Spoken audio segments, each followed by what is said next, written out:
time like Amy's. Like, I guess we just need to. Yeah, we're just gonna get. And do you know if anyone's joining remotely? I'm gonna leave it open. Yeah. Let me just pop my head in Mike's office. Okay. I know Yep. that he's. Yeah. The good thing about, and I don't want you to ever feel like guilted into being here. So if you have something come up, that's why we record the sessions. They're uploaded into the portal. Yeah. You could watch them and still feel really connected to what we're doing. But don't hesitate to email me or just ask me to jump on a quick call if you have questions. You know, this should not add stress to your day. It should help you meet it, you know, in a healthier way and feel better about, you know, just life in general could be pretty overwhelming, which is what we talked about last week. So I'm going to let this run for about 10 minutes. If no one else joins, I'll be able to shut it down. Hi, welcome. Welcome. Hi, John.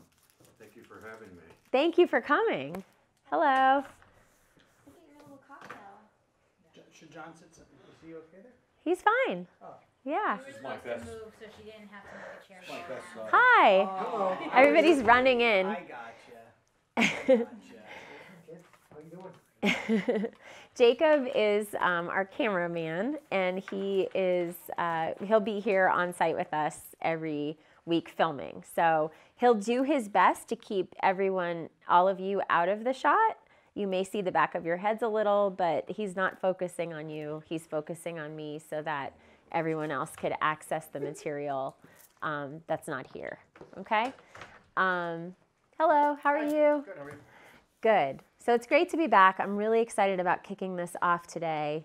The great thing about the material is that every time you go back into it, you'll pick up something else out of it. So we really do try to pack in quite a bit, and it's not to overwhelm you. It's because no matter what we were packing in, you're only going to retain about 20%.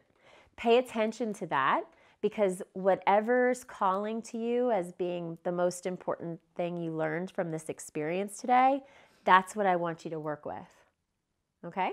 So stand up. We're going to do a practice to get you out of your work and into the room with me. Okay? This is called an absorption practice, and it's a micro practice. It's extremely effective for very type A busy people, and it also works really well for kids.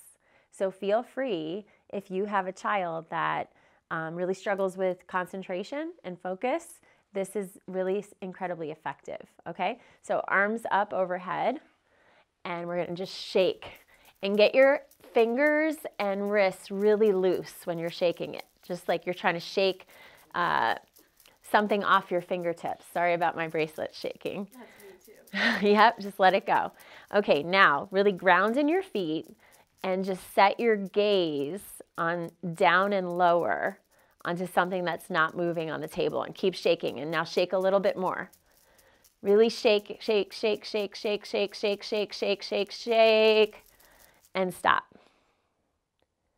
Good. Now keeping your gaze settled, we're going to very slowly lower the arms. And we're moving the arms so slow that if you were looking at me from far away, you wouldn't be able to tell they were moving.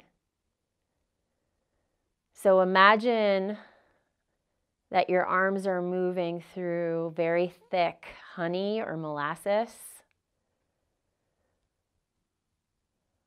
Notice all the energy you stirred up inside.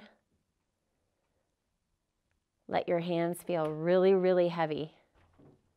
Fingers are heavy. Your wrists are heavy. The arms are starting to feel heavy.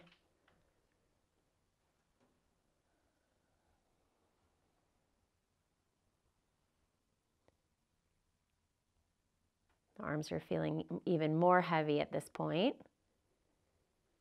And your gaze is soft.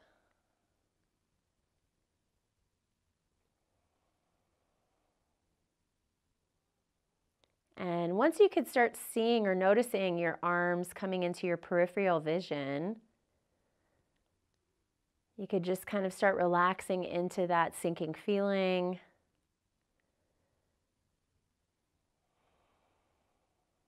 Notice your out breath.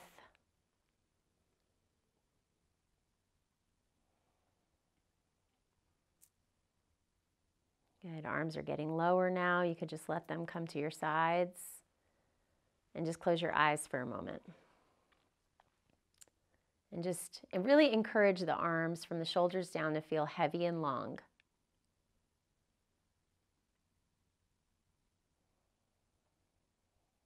And take 3 full deep breaths here.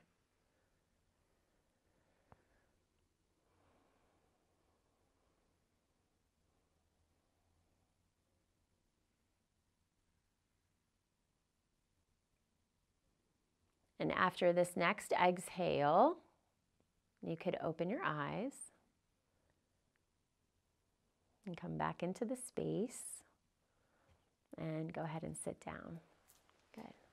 And do we need one more chair? Thanks for coming. Sorry for being late. No, that's okay. That's okay. I'm slacking. So how are you guys feeling? How did that feel? Relaxing. I liked it. Yeah, it kind of so it's a hack into the central nervous system, right? We're just kind of clicking out of whatever was happening out there and dropping into this parasympathetic response. So just slowing things down. This is a body practice. It's also a concentration practice, but it's called an absorption practice because what actually happens is the mind gets really still and concentrated because we're just lowering the arms that slow. So the mind starts paying attention to that and everything else kind of drops away. And that's the idea. So we have access to that any time, but sometimes we just need to interject, especially when things are really very busy for you today, I would assume, with the news in the world, right? So you could just interrupt that response. Kids respond to this because it's fun, right? So they see it as something, and we're really shaking off some stress energy. So animals in the wild, when they're in a stressful situation, they're running for their lives from a predator. Once they're safe, you'll see these same animals shake for a couple minutes. They'll shake the stress out literally from their body, the physical body. What I want you all to start really believing is whether or not you're aware, your body is absorbing everything that you're encountered with throughout your day. So whether or not you're feeling emotionally triggered, whether or not you're feeling cognitively undone, right? You're not able to think, you have brain fog. You could be very highly functioning and stress is still affecting the tissues in your body. So that's why when we're not paying attention, especially, we end up with these huge knots, right? Or our neck goes out or our low back goes out, hips. Of course, it could be something physical in nature. You could have an injury, so on and so forth. But a lot of tension in the body is just because the body's absorbing it and we're pushing through, which is really, I mean, we're all doing that, me included. So I don't want you to feel like I'm calling you out. And these practices are a way to just, especially that one, get it out of your body. That's why physical fitness, physical exercise, running, lifting weights, boxing, feels so relaxing because we're just throwing it out of ourselves. We're getting rid of it. So that's a really simple way to do that. So in today's lesson, I just want to see if anyone else, yes, I have Mike on the phone. Wait, is that your son, Mike? Probably. Yeah. Hi, Mike. So I was keeping the bridge open. Just, you don't think it's him? Oh, is it Mary? It might be. Oh, Mary. It's probably Mary. Yep. Yep, it's Mary. Hi, Mary. They do look I a just- lot alike. I saw the end. I'm so glad you're here. So we'll have this bridge open, just a couple housekeeping items before we get into the bulk of the material today. We'll open the Zoom conference bridge every week. It'll be the same number every week, so you could just bookmark it. And we'll be filming it. The filmed content that will be in the portal will be high quality. The Conference Bridge will be used just for live virtual experiences if you can't be here in person. So thank you for joining us, Mary. I have to also apologize because I'm getting over a cold and it's all like still in there. So I won't be hugging any of you today. That's why we came. Right. I'm sure you've heard enough about viruses today, right? So just a little review from last week, just reviewing what mindfulness meditation is.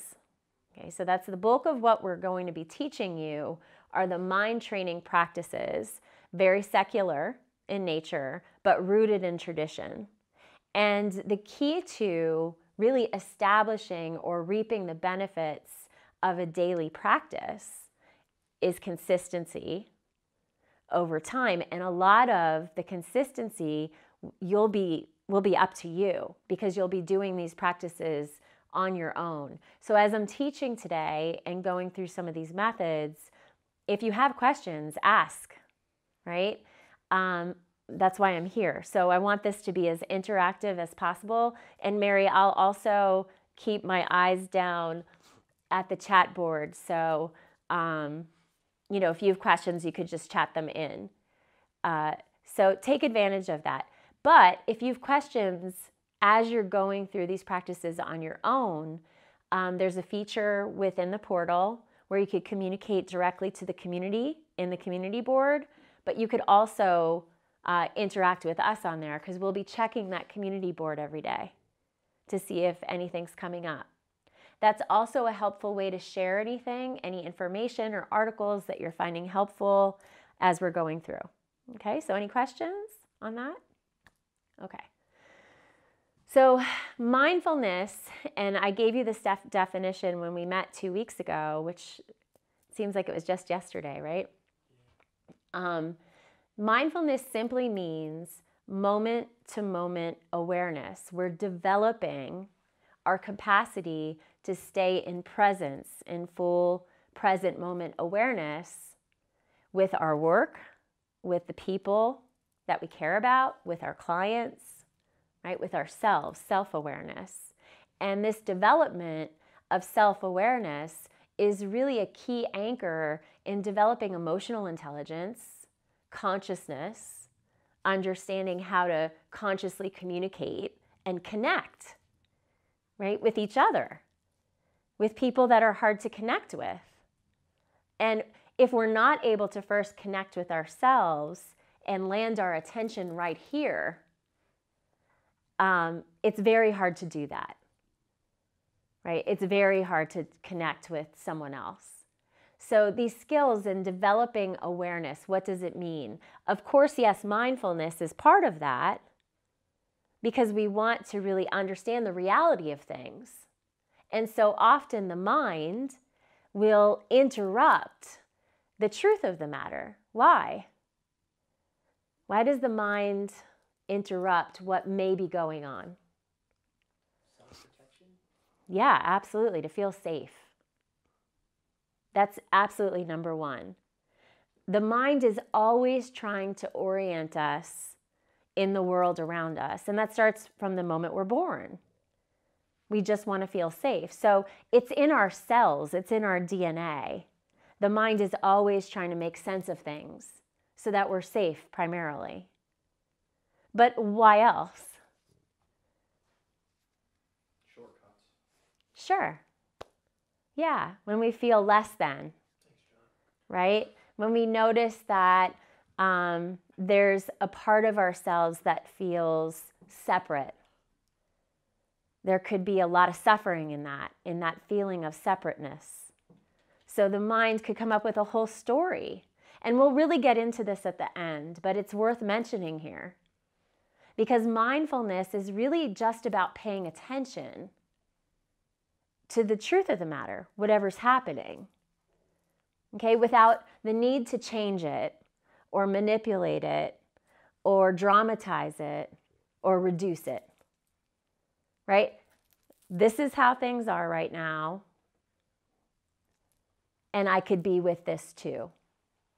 And so when we build up that skill, we're more likely to open to the circumstances, whether they're difficult or really enjoyable, wonderful, right? To all of it. And that's just a part of being human. It's actually really beautiful. And so every time that we could just land in full presence as a practice, it builds up the mind in a way, the brain, the physiology of the brain, so that we have stronger access to higher functioning. And we're not trapped in the stressed out part of the brain, the limbic brain. So you could think of this limbic brain, or the amygdala specifically, as your stress response.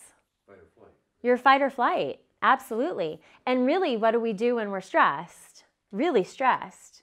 We fight, we could flee, right? Freeze, or fawn. Fawn is the new one. Do you know what fawning means?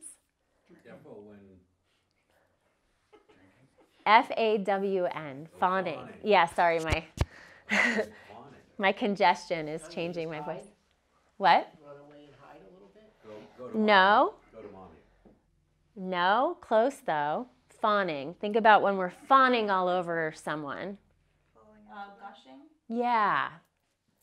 Right? So, and a good example of this, codependent people that grew up with the child of an alcoholic, for instance. It's very common that they'll be in dynamics where they're just always trying to please, because it's a survival mechanism. They just want things to be calm. So they'll fawn all over the person that's being dysfunctional to just make them calm down so everybody else is okay. Right? We all know people like this. We may have had experiences like that. And it is a stress response, a very dysfunctional one, right? But you may even recognize people that you work with, or even clients, right, that do this or expect it, right? So we know that when we're in any of those responses that we're trapped there.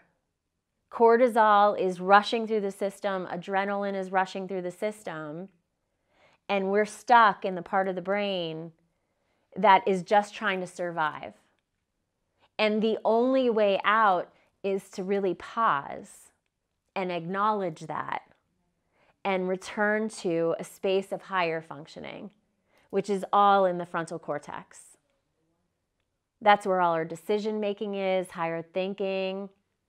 That's where and how we have access to innovation and creativity. It's a different part of the brain, but we have to make it there first. So these mindfulness exercises, hi, welcome. These formal practices, which we're about to do. Greg lost his mother yesterday. I'm very sorry.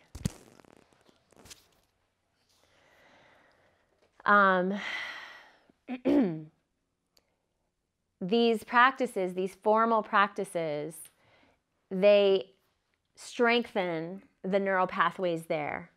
Because if we're always in the stress response, what happens? Those neural pathways weaken significantly. And we're seeing this because, I don't know, about 15 years ago, right, when I was still in corporate sales, we had somebody like me come in and talk to us about the power of multitasking and how critical it was. It was a critical skill back then in order to be successful, right? And we, Is it impossible to multitask? yes, that's all been proven wrong, right? And what do we know? What has it done to the brain? It's distracted the brain, right? And we get nothing done when we're constantly multitasking. Yet, society's kind of forcing us there. So these practices, when we think about it that way, that every time we sit for 3 minutes, and that's what we're going to do right now, is a 3-minute practice. All we're doing is recognizing when we're fully present inside by establishing an anchor, which I'm going to get into in a moment, and how we're resting our attention there in the anchor. And the idea is to recognize when we're not there, when we're not in the anchor, when we're distracted. So when we've been pulled away in thought, in sound, in sensation in the body. Okay? Planning thoughts will commonly come in. Distracting thoughts. I'm bored. Feelings. Anything at all that's pulling us away from just being here and softly landing attention on an anchor in the body or the breath is a mindful moment. So it doesn't mean that you're not able to do this. It means that you are doing it. When we notice, that's the first part of this, when we notice that we're not being present, that simple acknowledgement and return back to the anchor that we established in the beginning, that is what builds the bicep muscle of the brain. That's what builds the neural pathway. Okay, does everybody understand?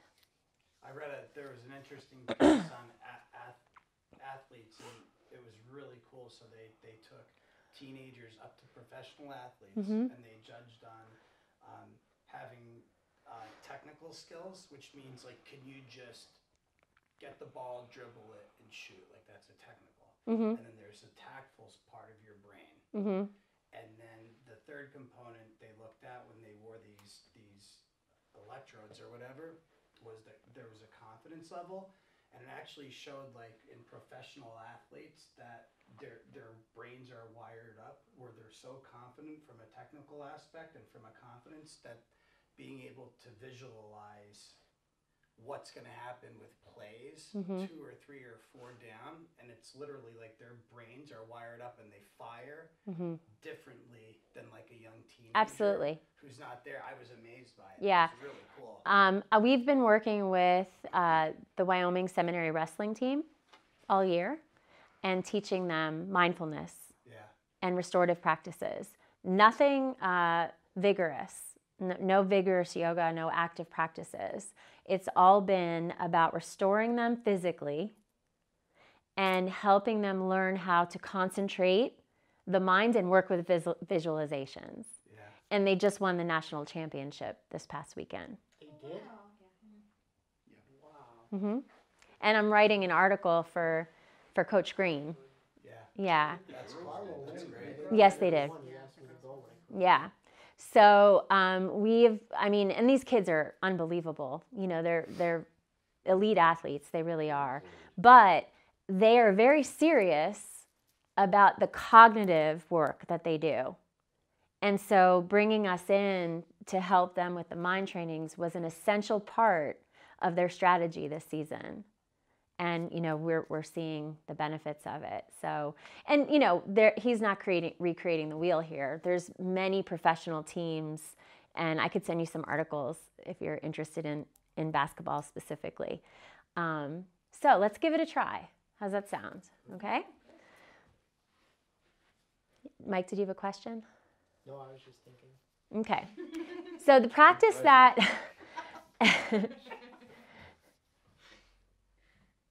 I feel like there's more there. No, you're good. Get myself right in. Okay, good. Okay, great. That's why I'm sorry. That's okay. That's okay. No, you didn't. You didn't. Okay, Mary, we're going to...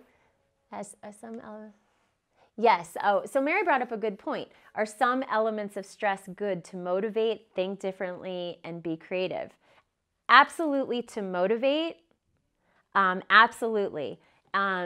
We are very high functioning when we're stressed. Stress can absolutely propel us forward in a very strategic way. And many people use, especially very high functioning professionals, they need it, right? They need that little bit of an edge. And sometimes there's some resistance to these practices because they think they're going to lose their edge. And what we know is that that's not accurate. The dangerous stress is chronic, right? That's the stress that I'm referring to here. So there is a difference. We're all going to have stress. Even, I've been practicing for very, very specifically mindfulness meditation for the last 12 years. I've been practicing yoga for 20. And stress is still very much a part of my life. But the way that I meet stress is much, much different than it was, especially with the mind training practices. There's been a dramatic shift. So mindfulness doesn't eliminate stress. Stress will always be a part of this human experience. It just helps us to be less reactive to it. And it helps us to recognize that when we're in a chronic phase, and there are just phases in our lives that will feel really like you can't get out of the muck, right? And that's just part of being alive. Right? There's these hills and valleys. We all experience them. But that's when we need to pay particular attention about self-care. Particular. Because we don't want stress to take over in a way that it's affecting our physical health, it's affecting our relationships, it's affecting our sleep. When those red flags start surfacing, and we talked a lot about that last week when we talked about burnout. That's when stress becomes really risky. Okay, so Mary, thank you for bringing that up, and we're going to talk about that a little bit more. Okay, so let's do a practice. This is just going to be a 3-minute practice, and I want you to start getting comfortable with this time, so there won't be a ton of instruction. So I'd like you to move away from the desk just a little. Just create a little bit of space.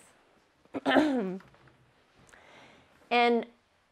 remember that these practices are for you. So if you're having a day where you're really just completely exhausted, I encourage you to make a choice for yourself. You're always welcome to just stand up. Okay? Because there should always be a balance in these practices of them calming the system and also refreshing the system at the same time. But if you come in here and you didn't sleep the night before for whatever reason, and you've had a really stressful day, and perhaps you're coming down with something, and if you sit and just try to meditate, you may feel like you're gonna fall asleep. And some people have, right? So if you're having a day like that, you could always just stand up, okay? So today we're gonna sit. I'd like you to ground your feet right under your knees. Good. And try to sit up nice and tall. So I want you to pull your belly in just a little so you feel that support of the spine. And relax your hands on your laps. Good. And now I'll invite each of you to close your eyes. And if that doesn't feel comfortable, you could keep your eyes open and your gaze down and just soften your gaze. And in a moment, you're going to hear 3 bells, and this will indicate that the time of 3 minutes is beginning.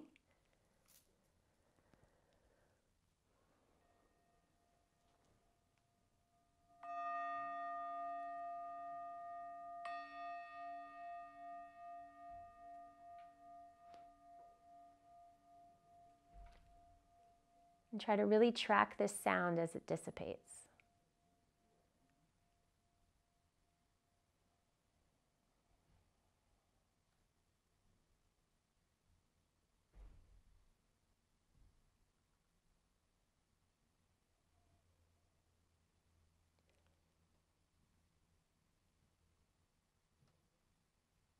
Notice your body in this chair,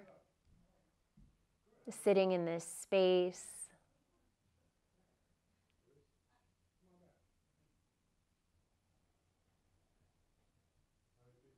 And notice or acknowledge the sounds of life happening around us.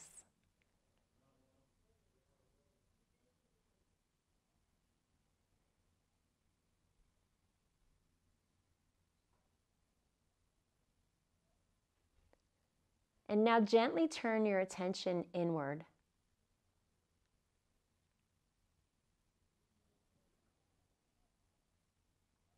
And notice the breath, just as it is.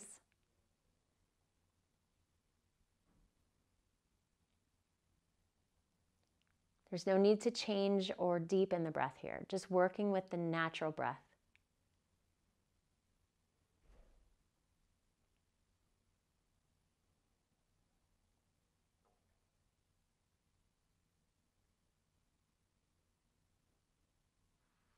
And if the breath feels hard to connect to for any reason, see if you could just feel into your hands resting on your lap.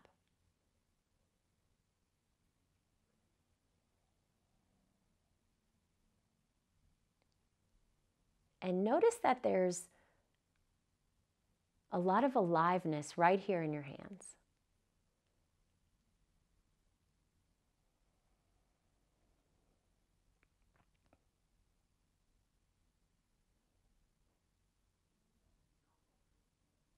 And whether you're landing your attention in the anchor of the breath or the hands, notice when you are pulled away.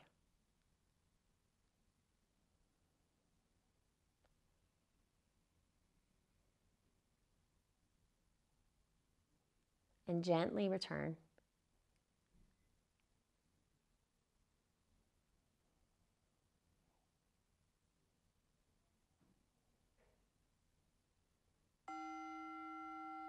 And these chimes bringing us back to this present moment.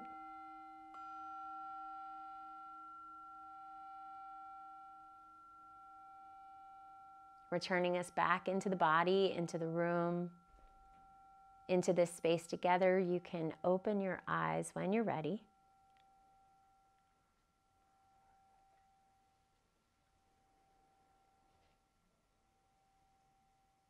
And once the sound completely dissolves, we land back in a fresh way into the day. Okay, so how did that feel, 3 minutes? Really fast, right? Really fast. So we encourage you to start here. And I want to also encourage you not to go beyond 3 minutes, because you may want to over the next 2 weeks. But I'd rather you feel really successful with 3 minutes over the next 2 weeks working with that. Who was able to anchor in the breath? Great. And who felt more comfortable anchoring the hands? Everybody else? Good. And were there other methods that you guys used, or did you have some difficulty anchoring at all? Well, when you said don't pay attention to the breath, I started to head for mental hand. And when you said the hands, I went to the hands and I tried to ignore my breath. Good. So I sort of... Yeah. The breath, for about 20% of our students, of the population in general, the breath can make you feel more anxious, right? Because it's unfamiliar to connect there. So that's why we always offer an anchor in the body. And so I want you to work with that, just the body. Did you feel your hands? Yeah, good, good. It's a very grounding, earthy kind of feeling when you're anchoring there. Yeah, and Mary said fast. Mary, did you anchor in the breath or the body? Breath. Okay. Breath. Anybody else want to share anything that came up for them? I didn't think about my breath until you said it. Okay. I had to switch to my hands. And then you switched to your hands. Yeah. And then she said, don't breathe deeper. And I was already doing it. Right.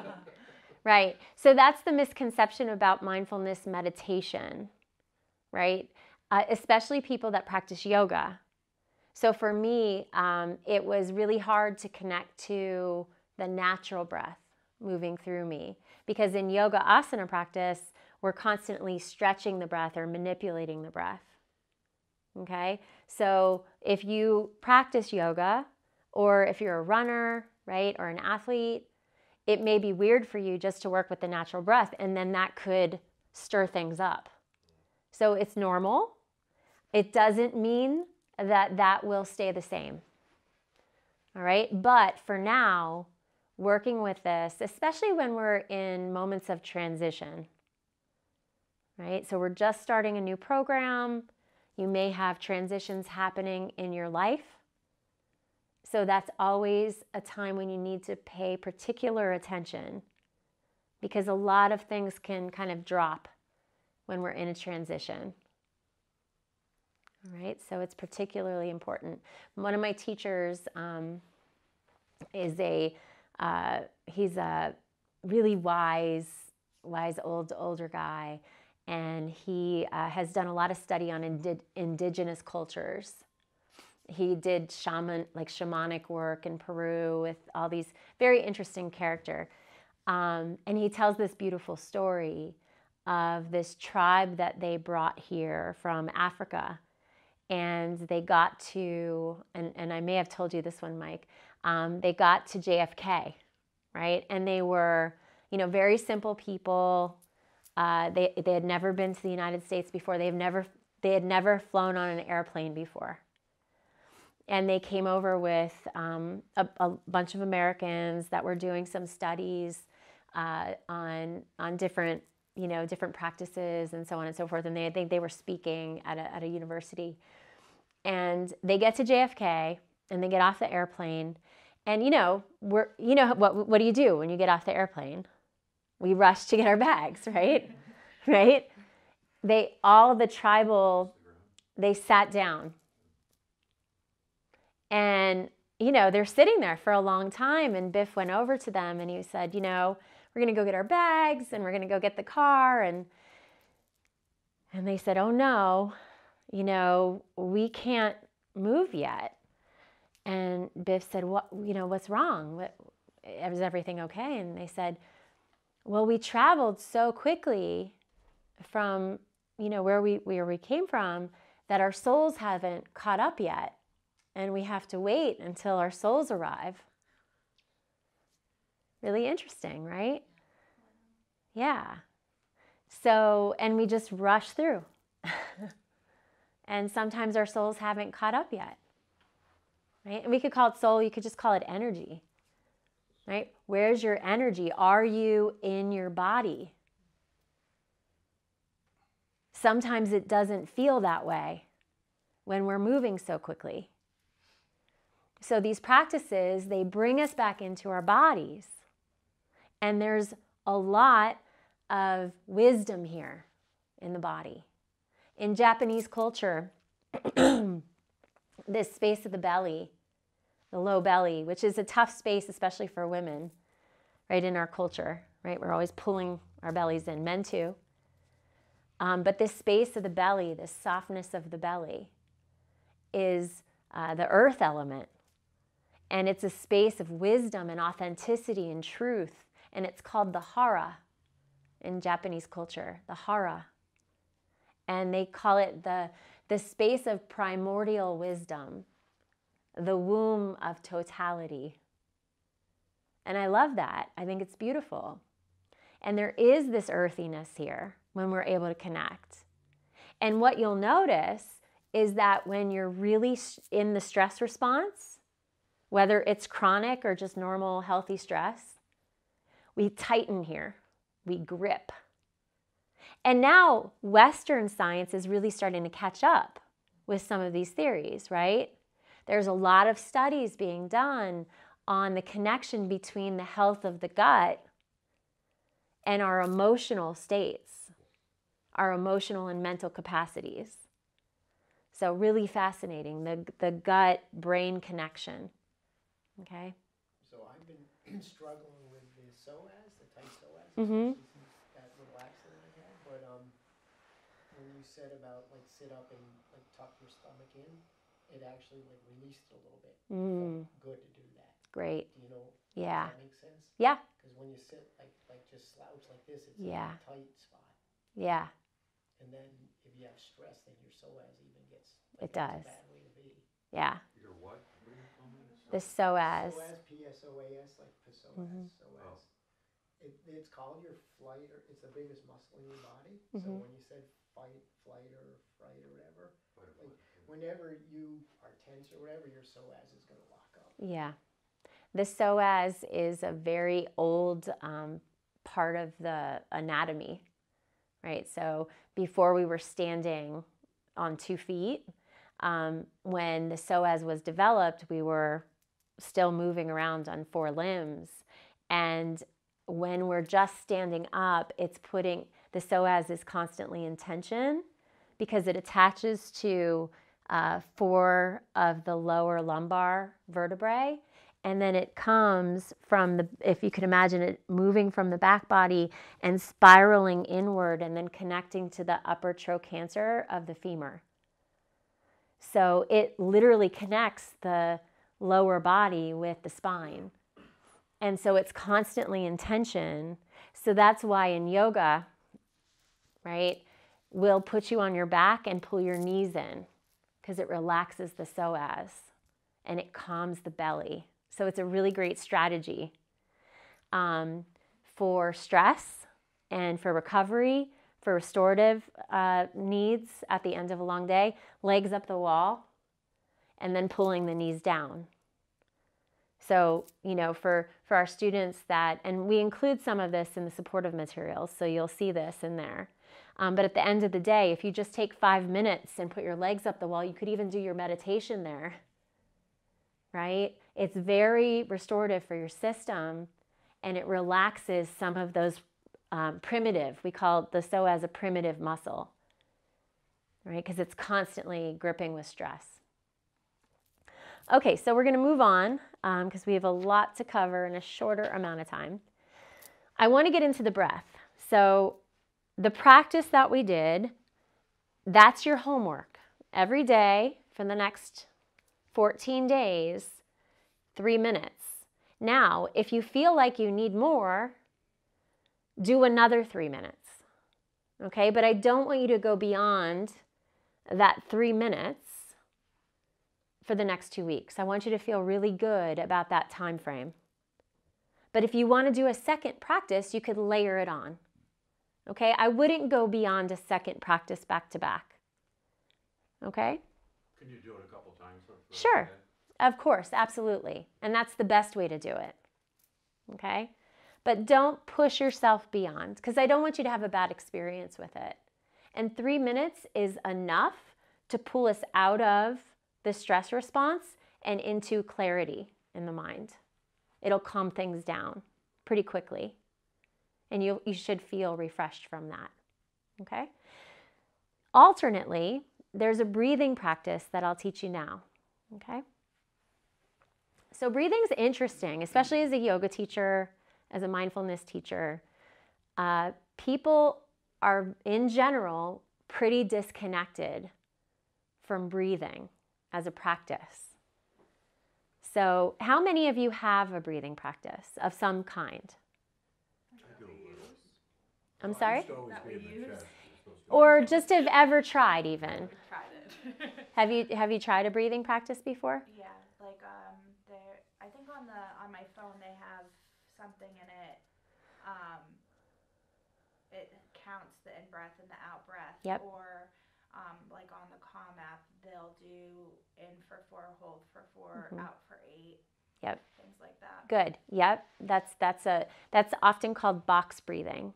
Okay, where we're manipulating the breath a little, right, to see the benefits. And we're going to do some of that, but not today. But I'm glad that you've tried it before. It's really helpful. Anybody else? You said you had one? No, I just, so I've been trying to do this for a while, and one of the things I notice, I breathe, and it's usually just my chest. Mm-hmm. I don't take it all the way into my diaphragm. Right, right. So whenever we're pulling the breath down into the belly space below the navel, it's very relaxing to the system. So think of that hara space, okay? Really earthy, really grounding, really calming to the system, the deeper we could get. But it's good to have access to extending the breath through the lungs, through the capacity of the lungs.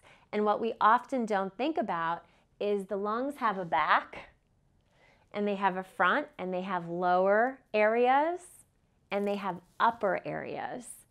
And this upper quadrant of the lungs is very infrequently used, right? And what's important to understand here is that the breath is taking in our environment, right? Quite literally, right? It's pulling oxygen along with a lot of pollutants into the lungs. So if we're not using the full capacity of the breath in filling up completely and then emptying completely, I believe that some of that could kind of get sticky in here. Okay? From a Chinese medical, so I'll talk about Eastern thought and Western thought with this. According to Chinese medicine, the lungs and the large intestine are interconnected. The heart and the small intestine are also interconnected and hard to separate. And the lungs are responsible for a lot of different orientations emotionally, and most importantly with loss, and working with loss in a healthy way. Okay? So just taking breath in completely with full breathing and emptying, most importantly, emptying that breath out completely, and just working with the fullness, the full expansion and contraction of the breath is very good for the system. It's very balancing. Okay? Now there's qualities of the breath here, and that's what I want to really emphasize in this lesson. So sit up tall. So I still have flashbacks, but 6 years ago, six will be better pretty soon.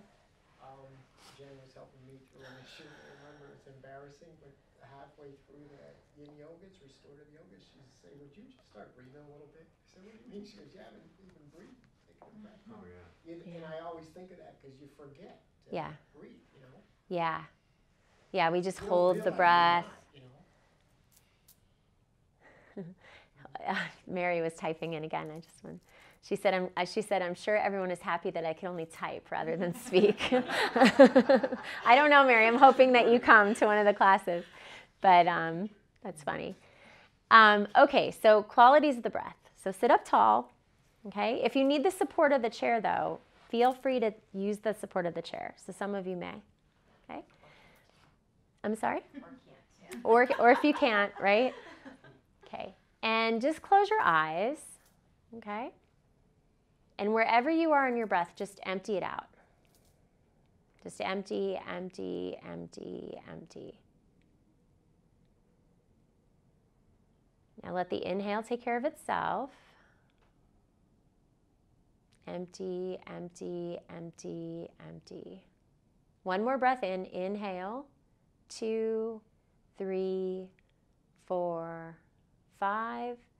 Exhale. 2, 3, 4, 5. Let's do that twice more with counting. 2, 3, 4, 5. Exhale. 2, 3, 4, 5. Inhale. 2, 3, 4, 5. Exhale. 2, 3, 4, 5. Now relax that method and just return to a natural breath.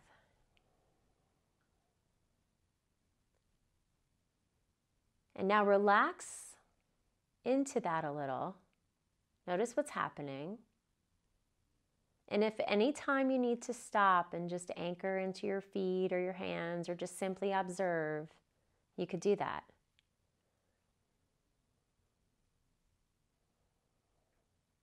And gently land all of your attention right now on the inhale. Just the allowing or encouraging the exhale to take care of itself.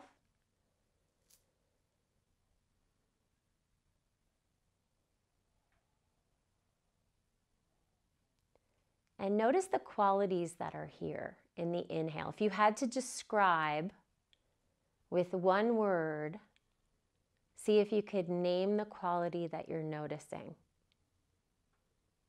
in the inhale.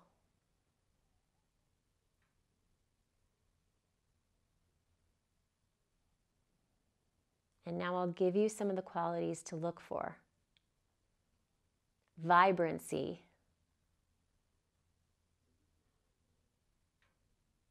Alertness.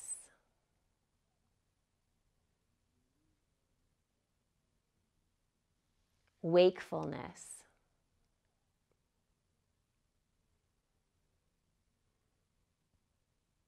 Notice how the in-breath refreshes the system.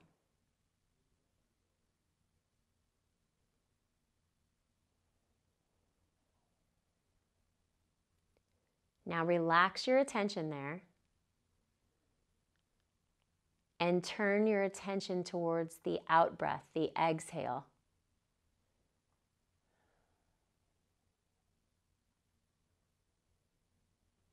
Just encouraging the inhale to take care of itself.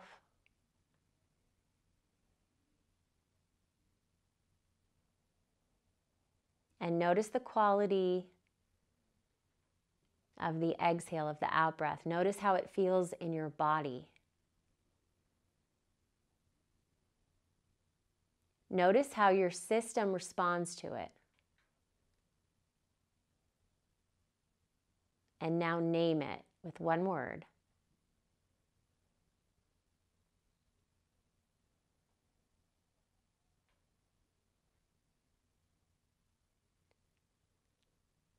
And now I'll name the qualities of the out-breath. Calming. Relaxing.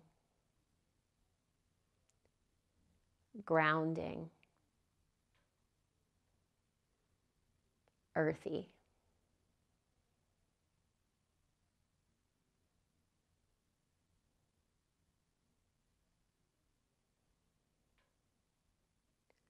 And now relaxing that method. Just returning to a natural, comfortable breath.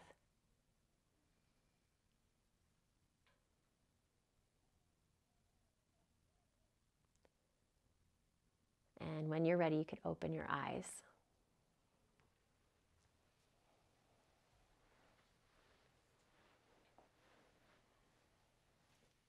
Okay, good. How are you guys feeling with that? Good. Did you really feel the qualities that were there? They were already there, but you may have never really paid attention in that way.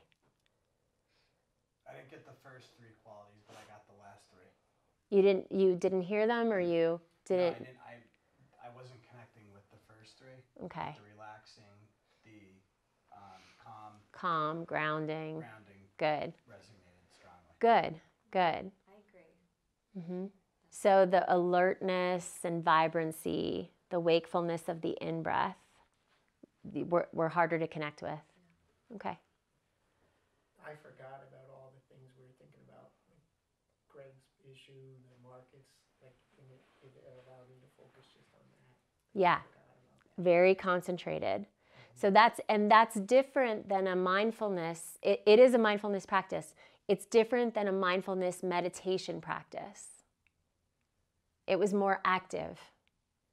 So it's more of a breathing practice, or pranayama is what that's called traditionally. But you could just call it breathing practice.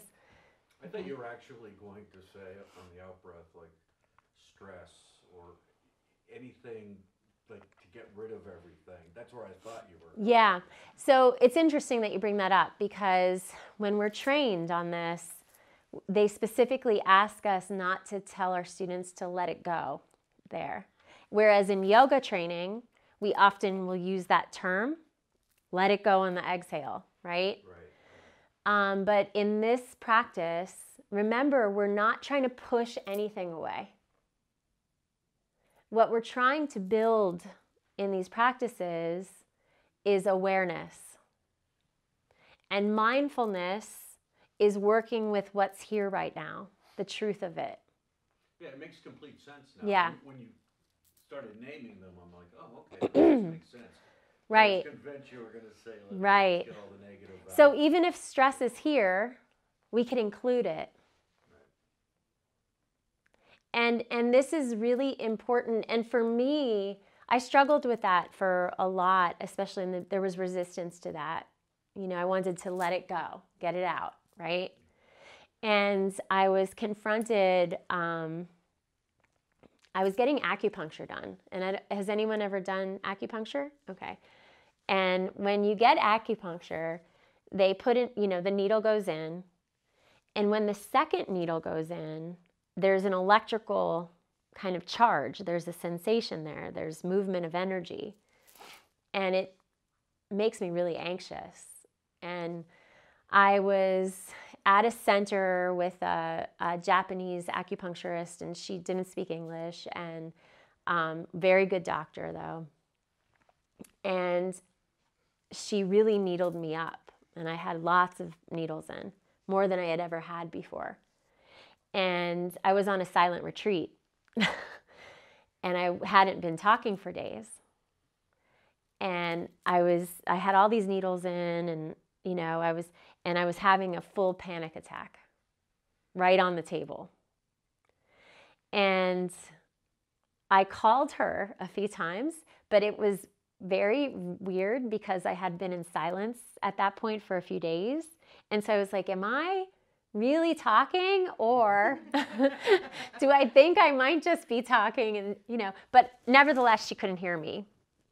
And here I was, and I was all needled up. So I was afraid to move because I didn't want to like smash a needle into me, you know, having a full panic attack. And that's when it clicked for me. Like, here I am, and my heart's racing, and I'm sweating, and I'm really having this strong reaction. And I could be with this too. I could, in other words, I could still connect to this space inside where things are okay. Like, things are calm here in this belly space, right? And there's an essence inside of me somewhere that can be really resilient even in the midst of this.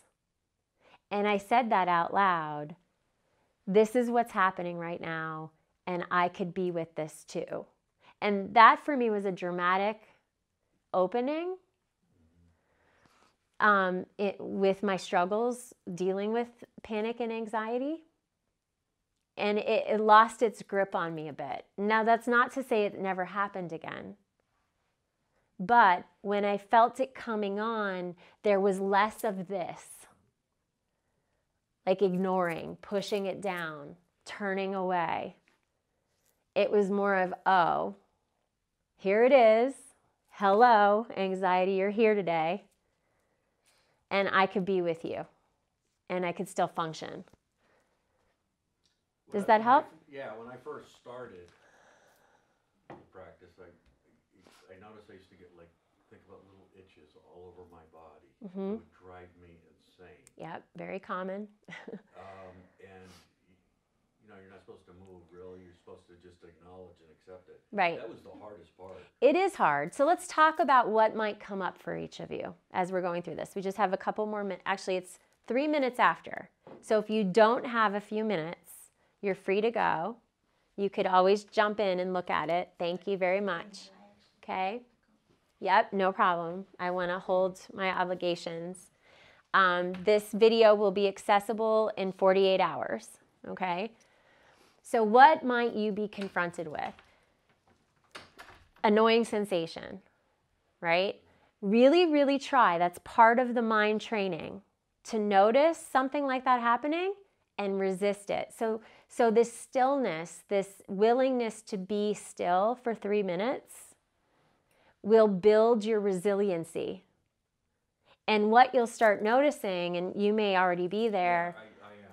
Yeah. More so than in the beginning. Is you notice it, and you watch it peak, and then it dissolves.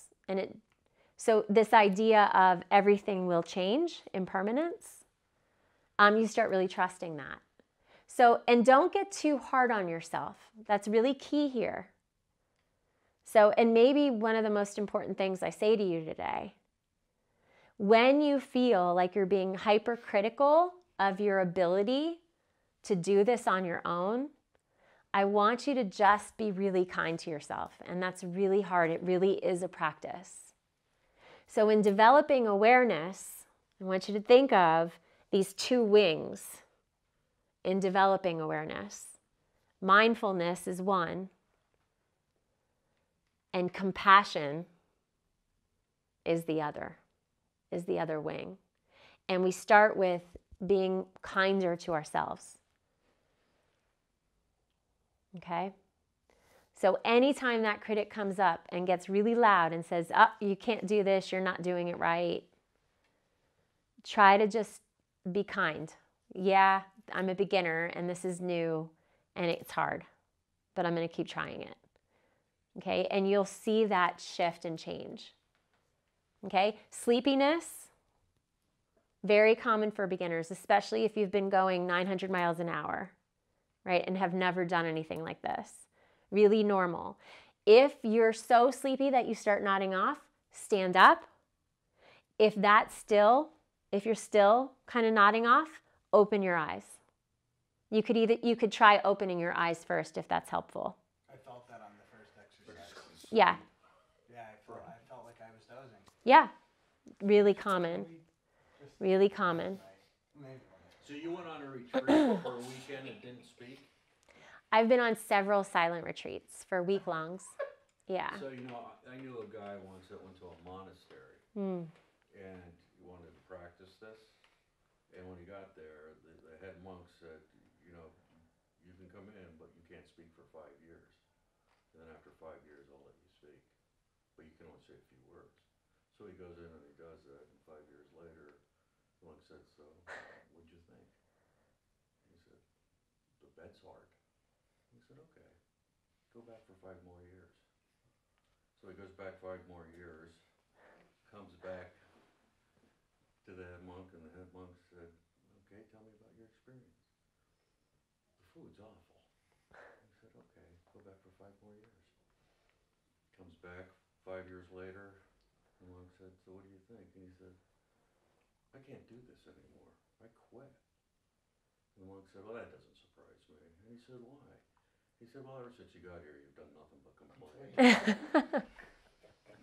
I love it. That's great. I'm going to use that.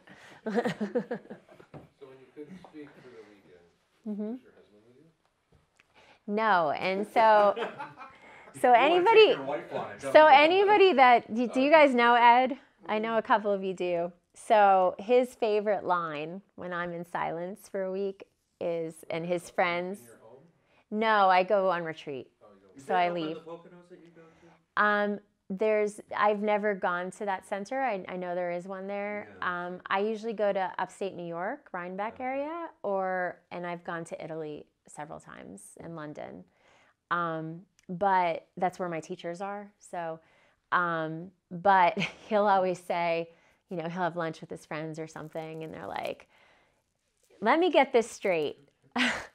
Your wife can't call you. She can't text you. She can't talk to you. And then their funny thing is, well, how do I get my wife to sign up, right? It's like I'm on vacation. So anyway. Okay, so so basically not just speaking, because I thought of it, no texting, no communication. You don't look at anyone either the whole week. You can't journal or read. So that's part of our training. We have to participate in silent retreats and activities throughout the year. Warner Earhart? I'm sorry? Warner Earhart up in the Catskills, that organization? I'm not familiar with them. I usually go to One Dharma. It's a Korean center. It's really beautiful, and it's like 2 hours away. What are you hoping to get out of that? Well, I'm a teacher, so but many just students of mindfulness will go, and it's profoundly transformative to be in silence. What you're working with is the mind and the patterns of the mind without distraction. So you get into very deep states of concentration. And what we've been working on is concentration practices. What we'll also be working on are called insight practices.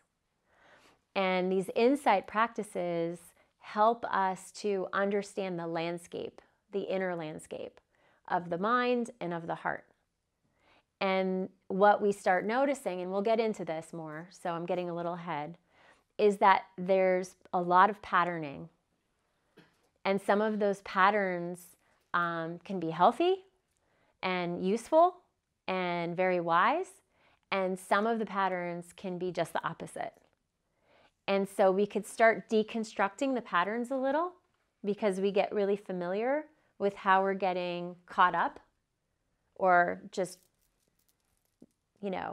kind of ripped, like pulled around, right? Because sometimes our emotions are in the driver's seat, right? Like what I always say and you'll hear me say this again when we talk about mindfulness of feelings, is anger can be present and very useful, very similarly to what Mary said. Like anxiety could be, or not anxiety, stress could be very useful. It propels us forward in really positive ways, right? Anger too. It could, look at Martin Luther King Jr., right? He was angry, and that anger got him really focused on doing incredible work in the world.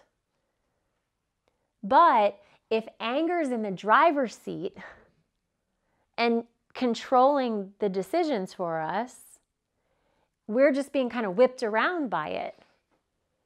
So we could still be in the driver's seat and anger could be present. And it could be pushing us forward in really healthy ways. And that's just an example. But in silence, we start seeing those things really clearly. And some of those patterns start kind of dissolving. So it's very therapeutic, very helpful and transformative for your practices to really deepen. And for me, it's been really life-changing. Did you say you can read or you can't read while you're there? There's no reading. No reading. No reading. No talking. No talking. No eye contact. So what do you do? Well, they're all different, and usually they're themed on different lessons. So your teacher's there. You're in community. My teachers we do some self-practice with yin yoga. There's a lot of meditating, so like 6 to 8 hours a day of meditating, but you get breaks.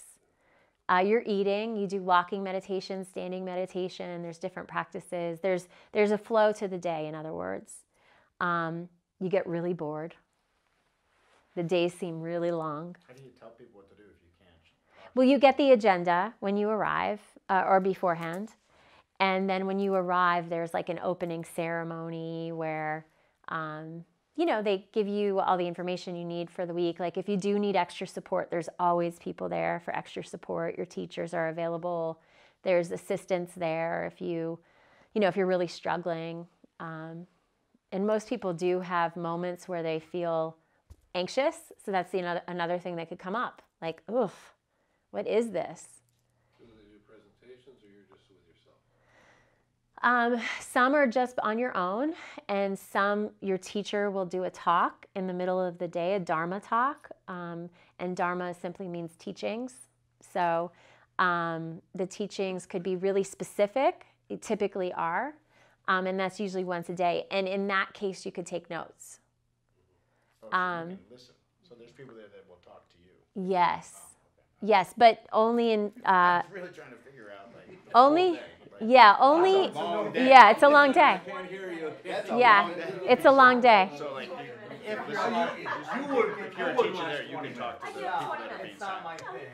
Yeah, you're not really talking to them, right? And you can't ask questions, Right, 'cause they can't. right? I'm trying to figure out Um, if there's a way your spouse puts you in solitary confinement. It sounds like solitary. It's wonderfully freeing.